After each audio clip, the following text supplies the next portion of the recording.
A new world order. We've been hearing that phrase for decades being invoked in pop culture and even by many politicians and world leaders. And with the Davos meeting just occurring a week before the publishing of this, we've had an opportunity to hear this phrase almost every day, spouted by one of the teachers' pets giving their dystopian view of what the world is or should be at that conference. One invocation of that phrase that I'd like to speak on is Joe Biden last year, speaking at a business roundtable. He openly claimed that we are heading into a new world order. It was very similar to the G.H.W. Bush invocation of that phrase at a State of the Union address, I think in '91. Today we're going to go ahead and take a look at exactly what this means. In this speech last year, Biden said, quote, "We are at an inflection point in the world that occurs every 3 or 4 generations. 60 million people died between 1900 and 1946. And since then, we've established a liberal world order, and that hasn't happened in a long while. But nowhere near the chaos, and now the time's shifting, and there's going to be a new world order out there." End quote. Now, it was sort of a dementia ramble in a way, but let's break it down a little bit.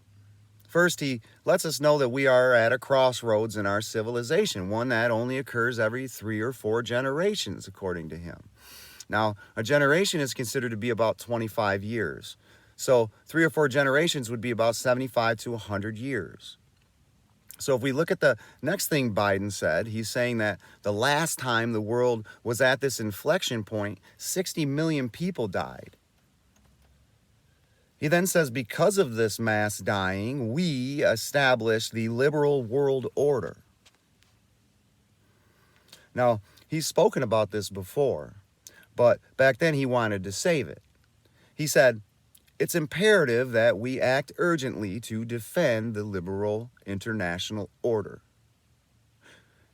And he said that at the 2015 WEF conference. Now let's stop right here and take it all in for a second. So, is this a thing that occurs every time there's a change in the current world order?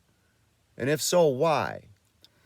Is he saying that the world changes every 75 or 100 years in a way where it somehow causes the deaths of tens of millions of people? It's a head scratcher. Notice the dates too. He's saying all this death occurred sometime beginning around 1900 up until 1946, when finally they established the liberal world order. Thank God, huh? It sounds like he's saying that this establishment of this liberal world order was the event that was needed to stop the tens of millions of people dying. Or at least that's what they want you to think. And 1946 was 77 years ago. That's 3 going on 4 generations ago. So what does all this mean? As you can see, Biden alludes to this order collapsing, and so it must be saved, as they do. They have been planting this seed for some time now, a seed that's intended to start conditioning you to accept a crashing of this world order and, of course, the chaos and the carnage that all comes with it, because that's just the natural order of it.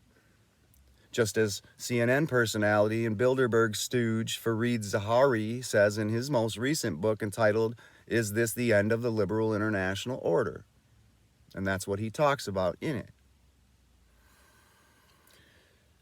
What is the liberal world order? Well, in international relations, the liberal international order describes a set of global, rule-based, structured relationships based on political liberalism, economic liberalism, and liberal internationalism since the late 1940s. So you see that? Since the late 1940s. So just like Biden was saying. Okay, so it's basically a set of rules that the world decides to agree upon with regard to politics, economics, and internationalism. This set of rules calls itself liberal or liberalism. So we could say that liberalism is the ideology behind a set of rules that the world must abide by when dealing with economics, politics, and internationalism. This means that we must now take a look at what liberalism is. Liberalism is a political doctrine that takes protecting and enhancing the freedom of the individual to be the central problem of politics. Liberals typically believe that government is necessary to protect individuals from being harmed by others, but they also recognize that government itself can pose a threat to liberty. Now, I don't think that today's liberals think that, but anyways, this is the type of system that we've been living under for almost 100 years. Now, the official story historically is that they, as Joe Biden said, we established the liberal world order. They sought out implementing this order upon the world around 1900 and had it comfortably officially in place by 1946. This coincides clearly with the completion of World War II and the dividing up of the world at the Yalta and Potsdam conferences. But think of what he mentioned about this time period. 60 million people died during this time, 1900 to 1946. 60 million people died during the implementation of this liberal world order. Is he speaking about the 2 wars that occurred during this time period? He must be, because those conflicts killed at least that many in totality. Liberalism espouses a wide array of views depending on their understanding of these principles. But they generally support individual rights, including civil rights and human rights, liberal democracy, rule of law, economic and political freedom, freedom of speech, freedom of the press, freedom of the religion, private property, and a market economy. It also ended the scam known as the divine right of kings, where kings get their power to rule over you from God. So now, with most major governments on board, everybody can deal with each other using these same set of rules. But there can be a problem. Representative government is great as long as your elections aren't being rigged. Rule of law is great until the prosecutors and judges are bought off by foreign entities.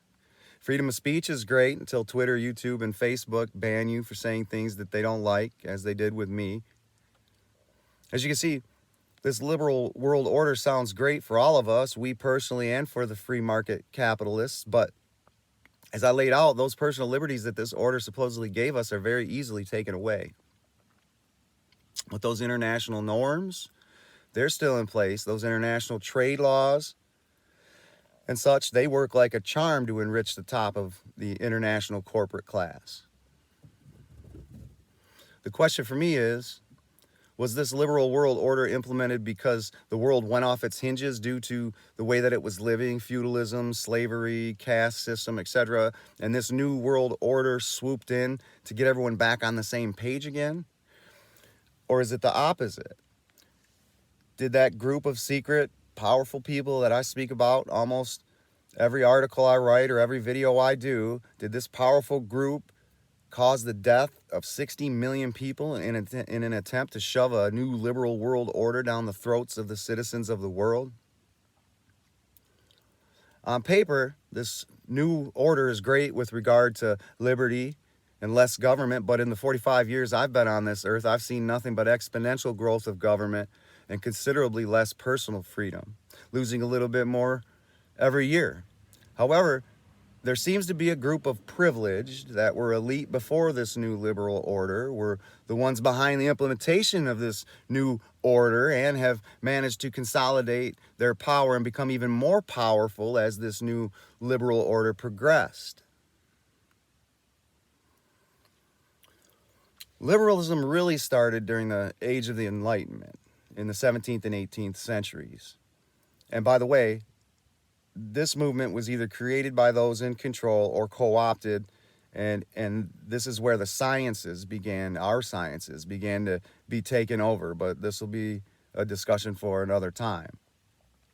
Philosopher John Locke is often credited with founding liberalism as a distinct tradition based on the social contract. arguing that each man has a natural right to life, liberty, and property, and governments must not violate these rights. And folks, this is pretty much describing America. These are pretty much the principles that the United States of America was founded in. America offered this liberty to all of its citizens and implemented a fair, reasonable rule of law within its country. And yes, I said implemented, as in past tense, because that no longer exists. Now, to me, this change in world order seems to clearly be an invention of European origin. The kings and queens, along with the foot soldier robber barons like Carnegie, Morgan, and Rockefeller, they needed this in order to get a piece of the American pie, so to speak. They knew that America would conduct trade with kings or queens, but there would always be some distrust. The U.S. surely wouldn't give favorable trade status to an authoritarian, monarchs, or despots. By getting the major European countries on board with this liberalism, it would allow for these countries to get top trade priorities with the U.S. Had these European powers not done this, the U.S. would have most likely built up trade with its neighbors like Canada and Mexico, leaving these European kings and queens out of this American-led era of progress and wealth, but not to mention to help steer this industrial revolution, because after all, this third industrial revolution went hand in hand with this new world order. Hell, it's what made it possible. And so I'm contending that these despots in Europe orchestrated this move into this new liberal world order in order to set themselves up into a favorable position in this new order. In fact, putting themselves at the top of this new order, guaranteeing themselves at another 100 years of privilege and luxury, living like kings, as they say. And I believe that this new transition is once again a machination of those folks behind the scenes who understand that this Ponzi scheme is ready to implode as it is, so a controlled demolition is needed once again in order for these creeps behind the scenes to maintain their empire into the next 100 years, as they've done so many times over the centuries if you care to do some research. You could say I'm a conspiracy theorist, but there's no way something this big could be engineered from behind the scenes by some small group, right? Then let's take a look at all the talk going on today about us heading into the fourth industrial revolution then. What is the fourth industrial revolution? And how does somebody know that it's almost here? Wouldn't an unknown thing remain unknown until it happens? How come they already know what's coming and have a name for it? Well, it's because this will be the linchpin in this new world order. That's why, just like the last time. According to top globalist frontman and WEF head Klaus Schwab, quote, "Previous industrial revolutions liberated humankind from animal power, made mass production possible, and brought digital capabilities to billions of people. This fourth industrial revolution is, however, fundamentally different. It is characterized by a range of new technologies that are fusing the physical, digital, and biological worlds, impacting all disciplines, economies, and industries, and even challenging ideas about what it means to be human." Fusing the physical, digital, and biological worlds. Challenging ideas about what it means to be human. Two very interesting sentences from that quote. Schwab goes on to say this about the so-called fourth industrial revolution. "The resulting shifts and disruptions mean that we live in a time of great promise and great peril." Now, these quotes are coming from his WEF website from a conference on the Fourth Industrial Revolution, where he made these statements. He cryptically continues on with what his concerns are about this revolution. Quote, "However, organizations might be unable to adapt. Governments could fail to employ and regulate new technologies to capture their benefits. Shifting power will create important new security concerns. Inequality may grow, and societies may fragment." And that's not good. Governmental power shift, Those never ever happen without an obscene amount of violence and death. He then says that this shift will create new security concerns, sure, and that inequality will grow. And there's already a horrible issue with that right now. I can't imagine it getting worse. But I suppose that's what Schwab means when he says then that we will see societies fragment, as that is unimaginable to even think about in a modern country, but this is exactly what this guy's talking about. My question is, how do these guys know all of this? Heck, I heard basically a bunch of very vague statements on this matter from Schwab. Using his statements on what this is, I could sum it up as there will be technological advances that will allow for fusing the physical, digital, and biological worlds, impacting all disciplines, economies, and industries, and even challenging ideas of what it means to be human. I don't even know what that means. Sounds like some transhumanist and maybe some socialist and communist dystopia, knowing these people. Some sort of digital fusion of all tech across all areas of life, socially, economically, and even biologically, connected in some digital way. And that sounds a lot like some sort of chip implant into the body, or some kind of gene therapy that connects you to a computer system of some kind, for your own good, of course, to help monitor your health and keep you safe. But how do these guys know all this stuff? Wouldn't these things happen naturally, spontaneously, even erratically?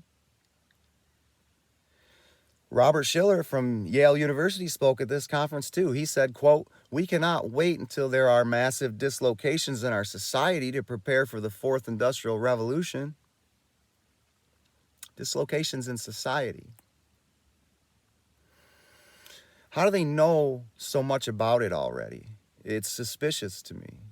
There's no way to predict such things on such a scale, a world scale. These things, just like most every other major event in this world over many recent centuries, are engineered by a powerful group of elite controllers. Today's current group of privileged controllers are tasked with ushering in this new age as they can no longer wait. Their old system, this liberal world order that we've been living in, is crumbling. Those at the top have sucked it all dry, and the Ponzi scheme is about to implode. All the while, this economic and social inequality is bubbling up across the world as citizens begin to wake up to something being off and becoming angry. This is when, as Biden spoke about, this is what happened around 1900. The Ponzi scheme was about to implode, and living conditions became poorer and poorer, and people began to get mad and question things. And bam, chaos, carnage, death, war, and more death, all culminating in 1946 with Yalta and Potsdam, 60 million dead, and a nice new liberal world order to keep everyone in line. I mean, on the same page. Using the money of London, the military might of Washington, D.C., and the religions of the Vatican in the Middle East. So when you hear Klaus Schwab or one of their puppets like Joe Biden talk about it, or when they're holding conferences on it, then we should listen. I'm not just listening. I'm expecting these demons to unleash some holy hell upon us, just as they've done every other time their system was failing and they needed to maintain their power over the world. I think the only way to avert this coming disaster is to wake enough people up to what's going on so that they will not be able to so easily implement it all upon us. And so that's why you should please share this, especially with people who are just starting to wake up. If you enjoy this video, please like, and thank you for listening.